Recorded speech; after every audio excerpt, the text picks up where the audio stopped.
What's up, guys? Welcome back to another Reclaim review. Today we are going to be reviewing Red Dead 2. Yeah, I know, it's been a while. A little late, but here we are.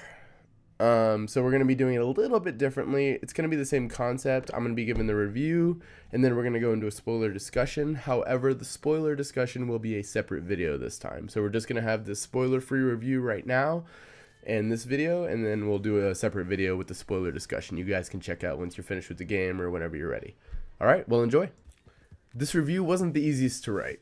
It's coming out well over a month after the game's release, and the main story consists of over 100 missions, so the details are a little hazy, but I'll do my best.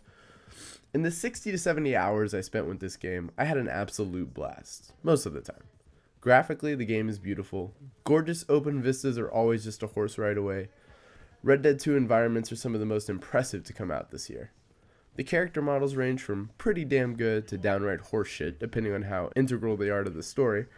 Dutch and Arthur, for example, look great most of the time, while side character B tends to look like a cardboard box with an eyes and mouth. Of course, that's a bit hyperbolic, but I think I made my point. Considering the sheer number of story missions, sometimes the models and animations are a little weaker, but the size of the game is more than enough to justify that. Combat is fine, just fine. It's not outstanding and it's not bad. It does pretty much nothing to improve the Rockstar formula used in their last 2 or 3 games. And of course, Deadeye is awesome, but it's nothing we haven't seen before. The story ranges from barely holding my interest to absolutely thrilling. Probably the main reason this review took so long was due to the fact that around Chapter 3, I couldn't find the motivation to move the story forward. I was enjoying activities in the open world or simply playing other games. Hell, I even finished a few seasons of some shows I was behind on in these last few weeks. As time went on, I had to force myself to play story missions because the review was already so late.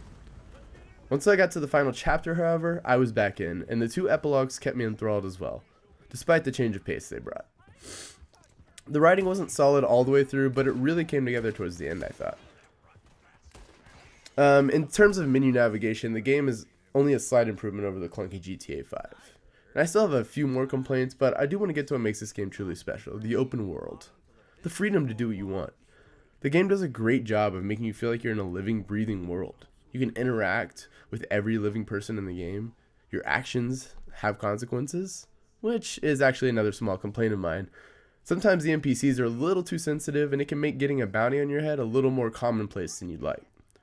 It can lead to some frustrating moments where the only solution feels like loading an old save or letting yourself get killed, which causes you to lose a small but noticeable percentage of your cash. Still, the game is oozing with charm even during these frustrating moments. Sort of like when a pet is doing something incredibly stupid, but it's also still adorable. The performances given by Dutch and Arthur were unrivaled. But there were still a few characters I really enjoyed besides them, namely Sadie Adler, John Marston, and Charles. And you know what, let's add Hosea to that list as well. It's hard to talk about characters and dynamics though without spoilers, so that's all I'm going to say about that for now. A couple more things before I get to my overall verdict. I don't like that you can't run in camp. I don't like how the weapon wheel changes your weapon when you get off your horse, or they just don't stay on, or whatever that issue is. I found myself way too often against overwhelming odds without my favorite gun, which I had just previously equipped. I don't like that I can't fast travel back to camp. It's dumb and pointless. And I do absolutely love the score of this game. It's beautiful, it's atmospheric, and it pulls me into the late 1890s every time.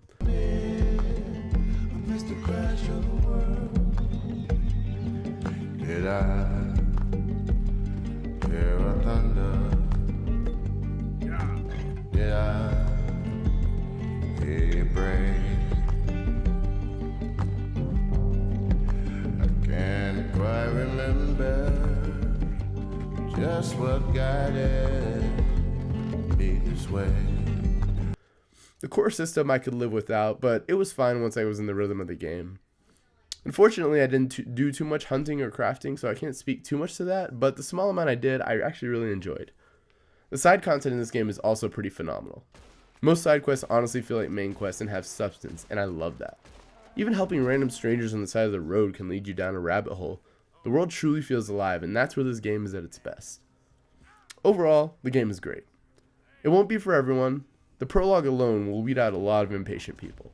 but those who stick out the entirety of the story will be rewarded with a satisfying conclusion. If you're looking to get completely immersed in a game, to get lost in a world, I can't recommend Red Dead 2 enough. The atmosphere is on point, even if subpar menus and UI and samey combat leave a bit of a stain on a beautiful game. The story and performances aren't the best I've seen, even this year, but they kept me interested enough until the final act when everything started paying off. I would definitely check this game out. I'm going to give it an 8.5 out of 10. Alright guys, and that pretty much wraps up our Reclaim review for Red Dead Redemption 2. We're going to be doing a spoiler discussion, which should come out hopefully a couple days after this. We'll see. But yeah, so if you finish the game and you want to check out our kind of spoiler-filled impressions, you can go check that video out. Like, comment, subscribe, all that good stuff. And until next time, guys, keep fucking that chicken or horse, because it's Red Dead. All right.